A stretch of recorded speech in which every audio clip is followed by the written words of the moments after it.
खानदेश रत्न राहुल दादा परदेशी हे मणिपूर कोहिमा येथे कार्यरत असताना बॉर्डर सिक्युरिटी फोर्स मध्ये त्यांना वीरमरण आलेलं आहे। आमच्या शहीद आणि वीर जवानाचं पार्थिव शरीर थोड्याच वेळात चाळीसगाव नगरीत येत आहे। त्यांच्या मानासन्मानासाठी आमच्या जावळे गावाची युवा शक्ती व संपूर्ण आजी माजी सैनिक ग्रुप, तात्यासाहेब विकास देवरे माजी सैनिक असतील, अल्ताफ दादा पटवे असतील, परवीन दादा राजपूत परदेशी असतील, दिनेश दादा धनगर असतील, राजू दादा पाटील असतील, NDRF SSB ग्रुप यांच्या वतीने जवानाला आम्ही सर्व शतशत नमन करतो व आमच्या जवानाची अंतिम यात्रा चाळीसगाव नगरी छत्रपती शिवाजी महाराज चौकापासून तर त्यांच्या गंतव्यस्थानपर्यंत माना सन्मानाने जाईल। आमच्या राहुल दादांचं बलिदान व्यर्थ जाणार नाही। आम्ही परदेशी परिवारासोबत आहोत।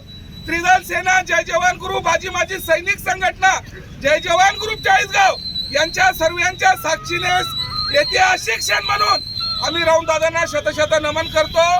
मी म्हणेल राहुल दादा जब तक